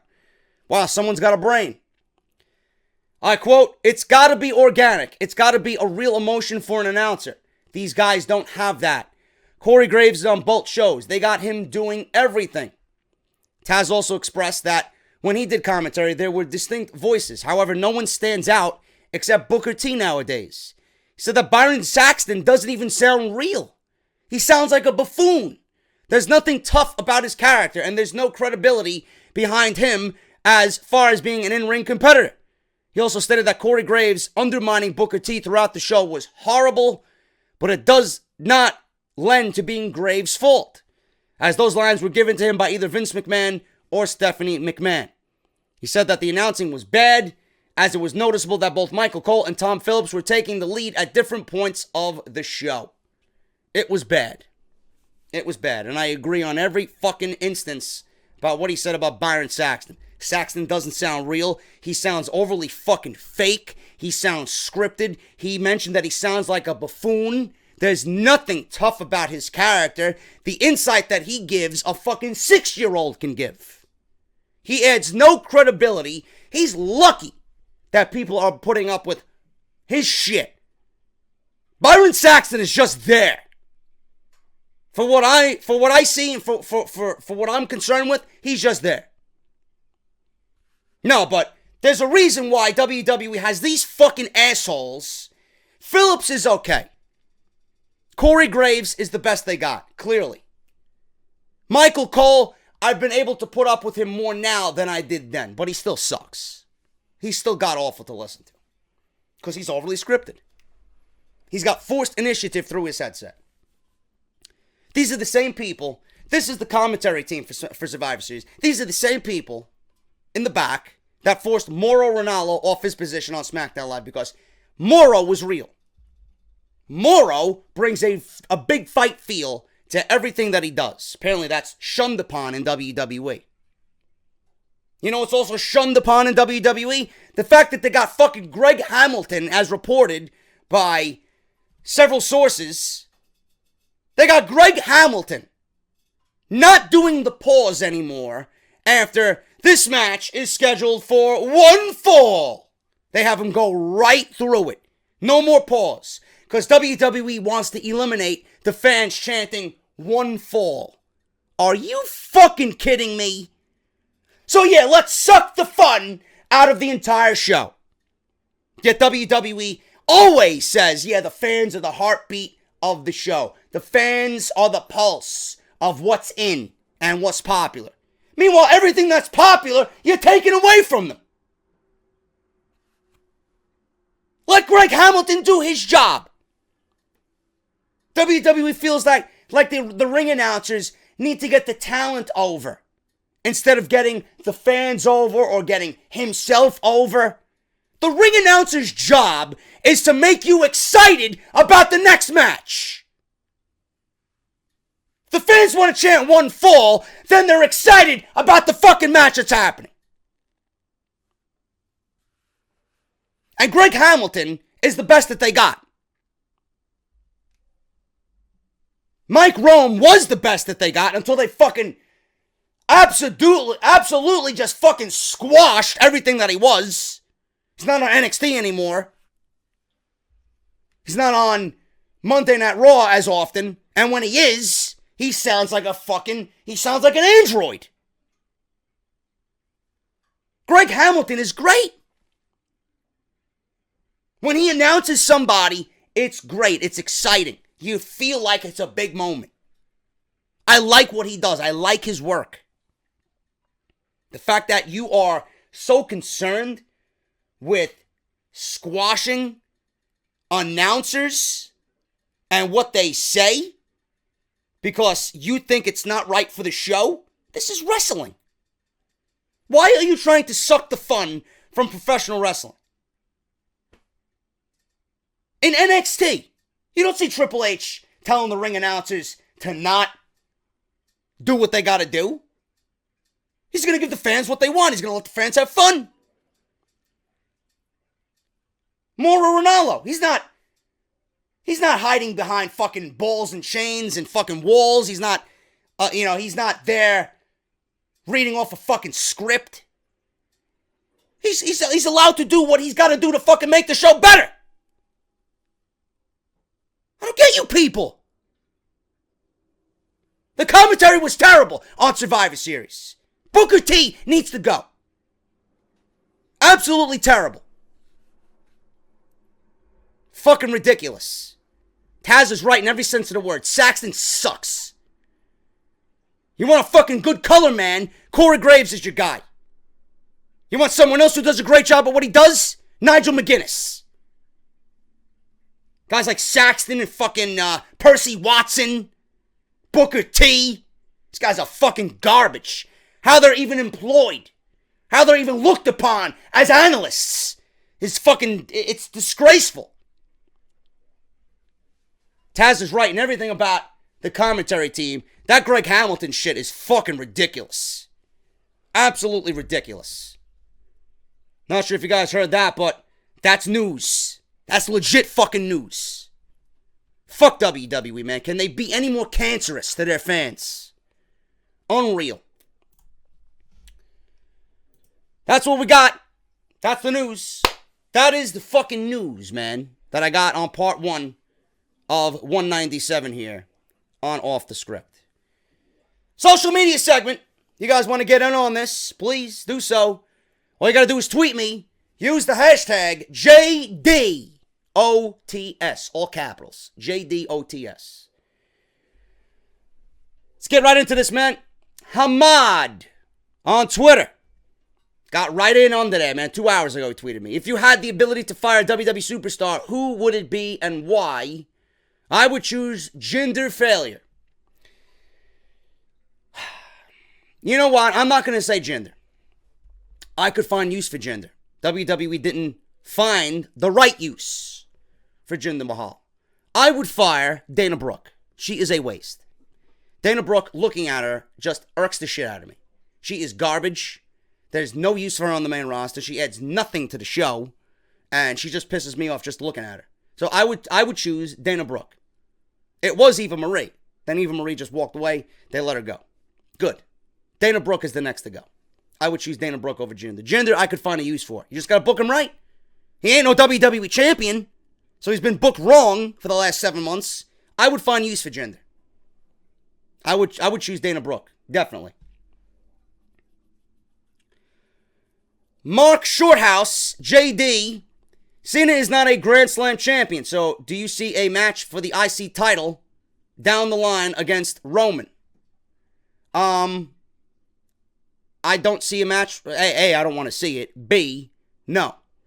Cena is going to work the limited schedule that they got for him. Cena is going to concentrate on winning number 17. I do not see John Cena winning the IC title, nor do I want to see John Cena win the IC title. Nor do I want to see another match with Roman Reigns, because that first match was exactly, it was exactly the way I knew it would be. It would be a take on what they did with Cena and The Rock at WrestleMania 2 years in a row. Nothing but trading signature moves and finishing moves. Because both men cannot lead in a match. Cena is not a leader, and Roman is not a leader. So you got two dancing partners who are not leaders in that match. Why do you think Roman has had so many good matches with AJ Styles?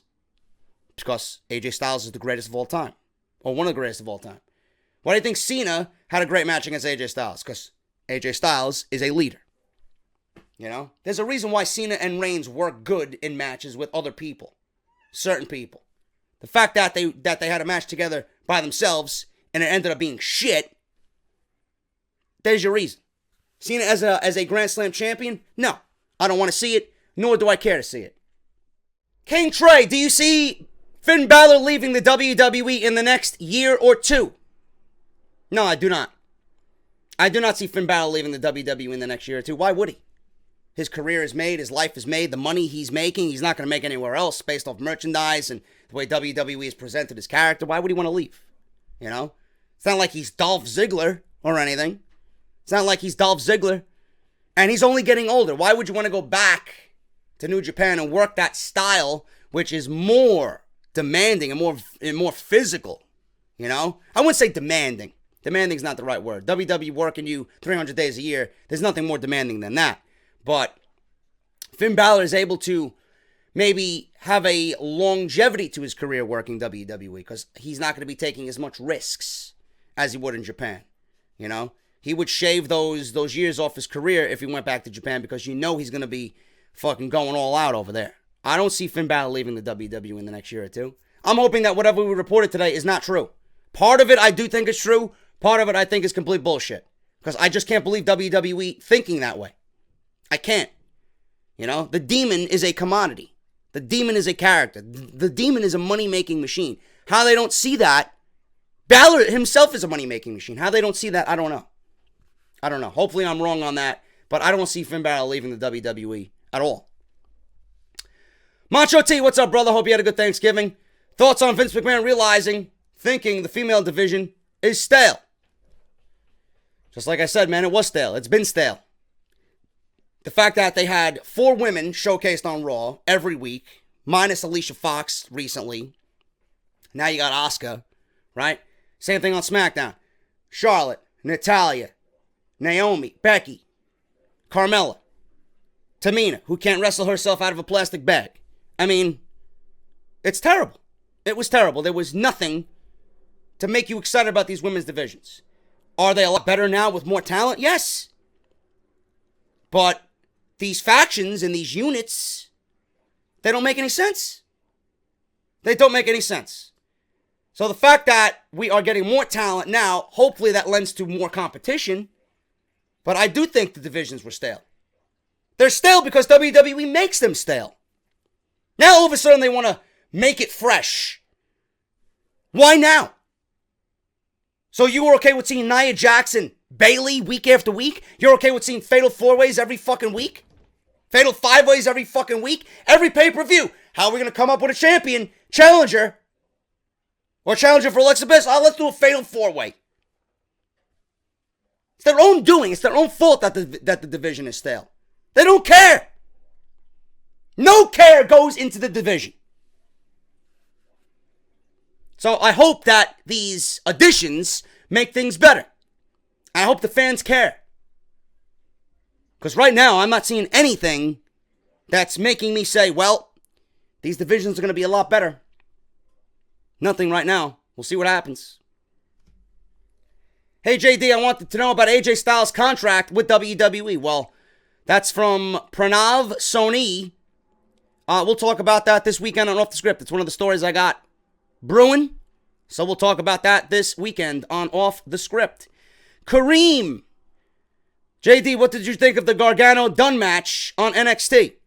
I thought it was very good. Was it great? No. I was slightly disappointed because they could have went another 10 minutes. I'm not sure if you guys had the feeling of watching the match, but it did not feel like a takeover match. It was filmed in front of the takeover crowd, but it was not a takeover match. It felt like it was taped for TV, which it was for TV. I felt like if you gave them a pay-per-view spot to open that show and gave them another 10 minutes, then I'll be singing a different fucking song. It was a good match because I love both Johnny Gargano and Pete Dunne, but it was not a takeover-worthy match. It was a television match. It felt like a television match. They gave them a set amount of time, and that's it. If they gave those guys 10 more minutes, then it would have been fucking unbelievable. It was good for what it was, but it was not the quality you would expect from a takeover match. In fact, Gargano versus Almas was better than the Gargano-Dunn match. The last time we seen Gargano-Almas at Brooklyn takeover, that was better than Gargano-Dunn. It was filmed for television, and it came off that way. Rattlesnake Jake, why do you suck? I don't know, bro, but why do you suck at COD World War II? And why are you such a camping bitch using a shotgun with incendiary shells? I don't know. When you play like a man, or when you start to play like a man, then you can come talk to me. Because right now, Foxman is above where you are. We don't need that. We don't need that at all. Do you want to be labeled as below Foxman? Get better, scrub. Get better. Baden Redshaw. Other than AJ Styles versus Nakamura or Lesnar versus Reigns, if you could come up with a completely original main event for WrestleMania 34, what would it be? And who would be involved and how would you book it? If AJ Styles versus Nakamura was not for the WWE Championship on SmackDown Live, I would have the culmination of Sami Zayn and Kevin Owens complete at WrestleMania 34. I would have Kevin Owens as the WWE Champion. I would have Kevin Owens start to break away from Sami Zayn and Sami Zayn realizing that he's been manipulated by Kevin Owens. I would have Kevin Owens put down Sami Zayn so much that fire and intensity and that anger spawns him to win the Royal Rumble. And Kevin Owens is forced to defend the WWE Championship against Sami Zayn at WrestleMania, with Sami Zayn winning the WWE Championship and becoming a first-time WWE Champion in a classic.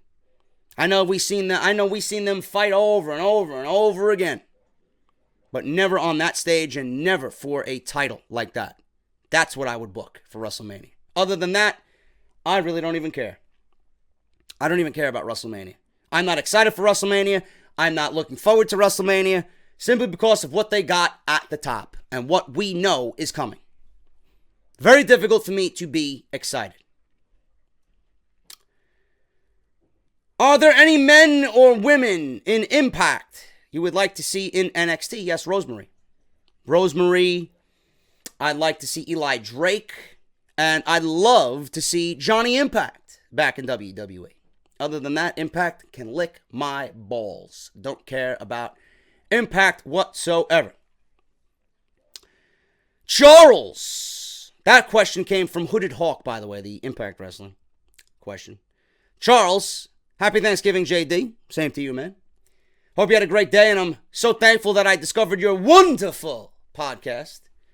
Do you think that next year is the year that Kevin Owens will become the WWE Champion? It's possible. It's possible.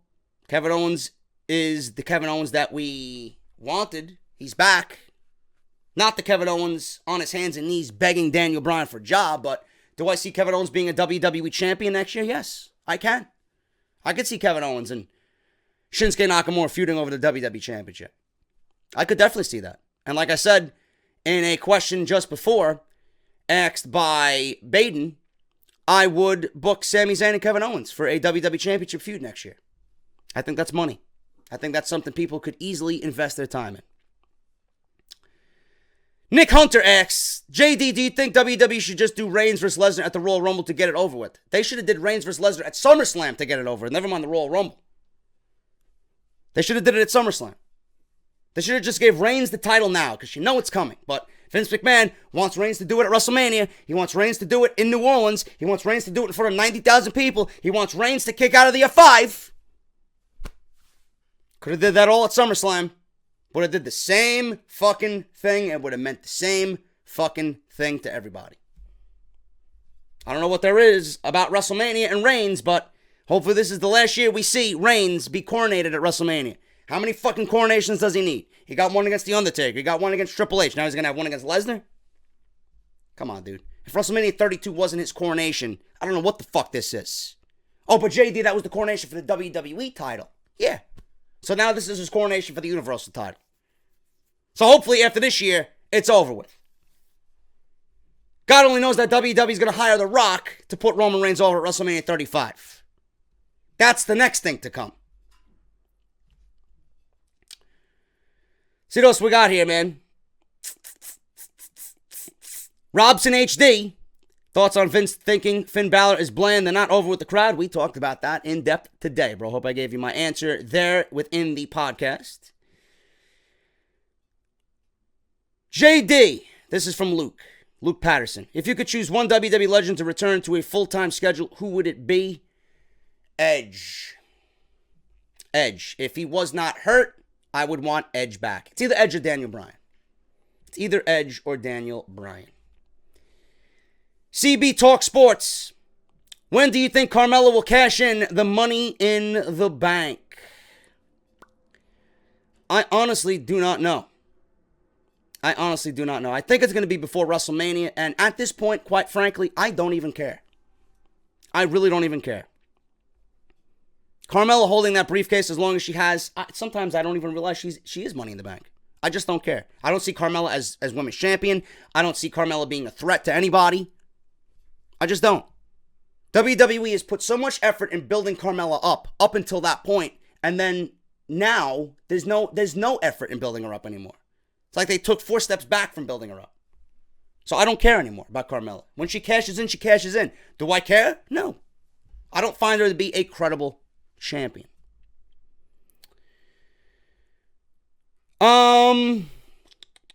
Wrestling guy. Actually, no, I'm sorry. That's a question.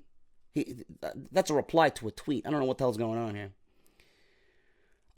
Corey Thompson. JDD, what do you think is the best plan for Finn Balor moving forward? Love the show, by the way. Keep it up, man. Move to SmackDown, turn heel. Align him with the club. That's what I think we need.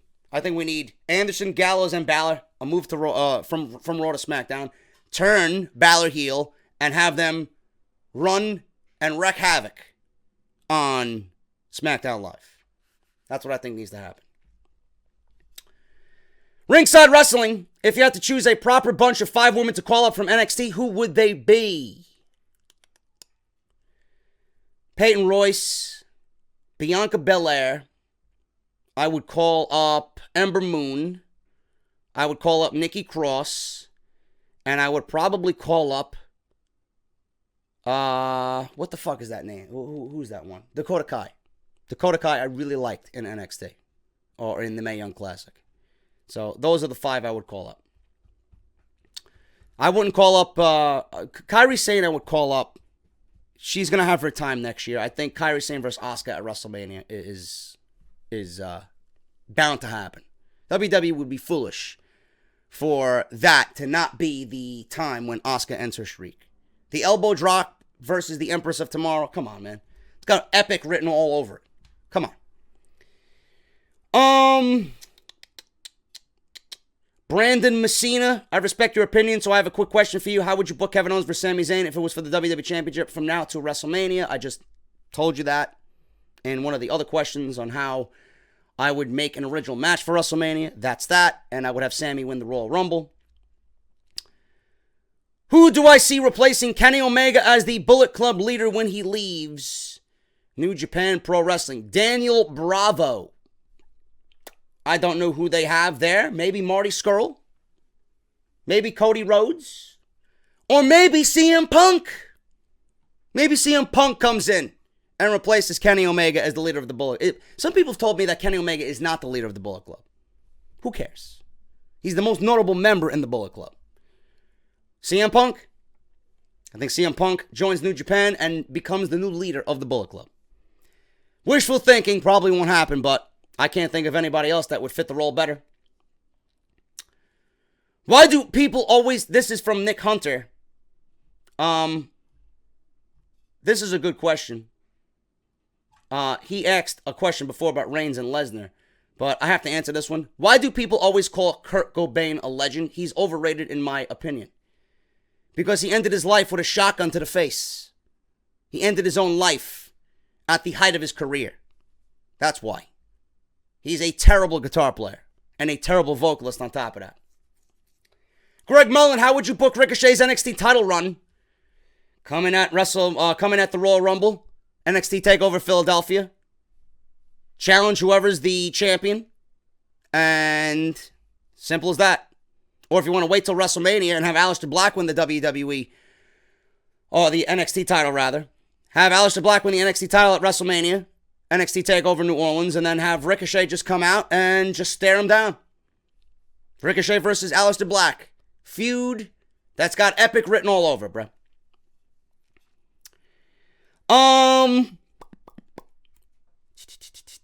Let me see what else we got here. A couple more before I get out of here. Let me see. What do I think of Lucha Underground? I am from Austria and a great fan of you. I love Lucha Underground. That's coming from the Crow 73. Lucha Underground is great. It's a beautiful alternative for WWE. Because when you get bored of WWE political garbage and storylines and nonsense, and you just want good old-fashioned fucking brutality in the fucking temple, different ambiance, different lighting, different camera, you know, just Dario Cueto, Matanza, you know, you got just all-out war at the temple. You want a good alternative? It's Lucha Underground. I think Lucha Underground is great. Strong style for life. What should be the right position on the card for Roman Reigns at WrestleMania? What I originally had planned. If you wanted to bring the Shield back together, you should have brought the Shield back together against credible opponents. Nobody that they have gone up against have been credible opponents. Balor, Gallows, Anderson would have been a great WrestleMania match for the Shield. That's what should have been the match, the return match for the Shield. One time only, WrestleMania, not this long drawn-out bullshit simply to get Roman over. Should have been the Shield versus the Balor Club. And the Balor Club should have been fucking decimating bodies left and right on Monday Night Raw, only for the Shield to come back and bring justice back to Monday Night Raw. That should have been the way Roman Reigns should have been booked at WrestleMania.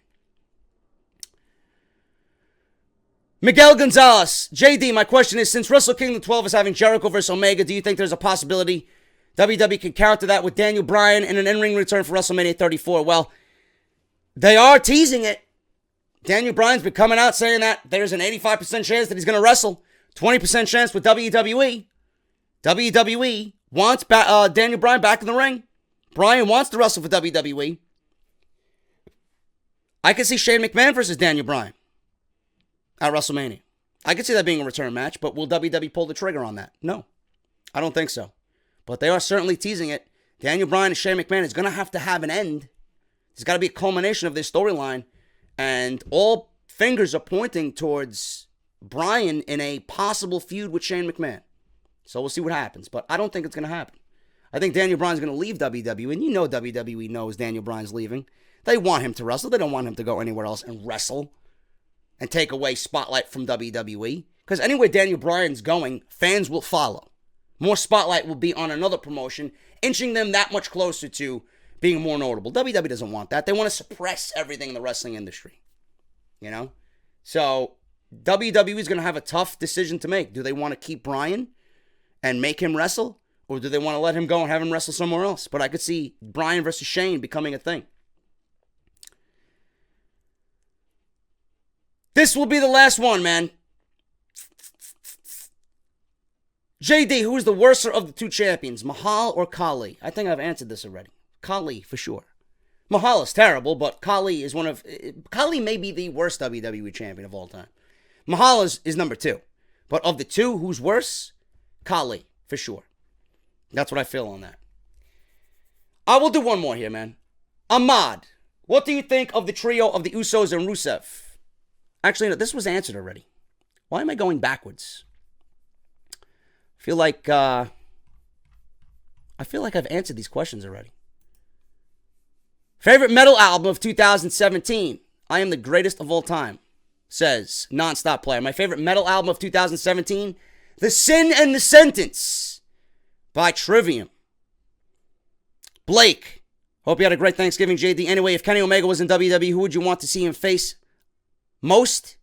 A, AJ Styles, B, Shinsuke Nakamura, or C, Seth Rollins? Why not D, all of the above? But the answer is A, AJ Styles. J, JD, what's your favorite fast food item? If you can consider Chipotle fast food, Chipotle. That's what I'm going to say on that. We're going to end there, guys. Thank you for the social media segment. Thank you for getting in your questions. If you want to be a part of the social media segment, use the hashtag, tweet me, JDOTS, at JD from NY206 on Twitter. Thank you guys so much. Sorry for Off the Script being late, but it was Thanksgiving. Can you blame me? Thank you guys so much. I'll be back with part 2 tomorrow. We got some more stories as well tomorrow. What we got working on.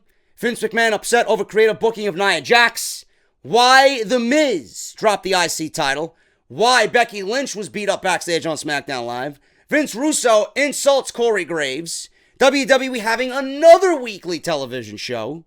Money in the Bank now a co-branded pay-per-view. And Batista wants to return to the WWE. All that plus so much more on this weekend's Off the Script. Thank you guys so much. I'm JD. Hit that thumbs up, and I'll see you guys right back here for part 2 on Saturday, for episode 197. Make it a great Friday. Happy Black Friday shopping, and I'll see you guys right back here tomorrow morning for Off the Script. I'll talk to you later.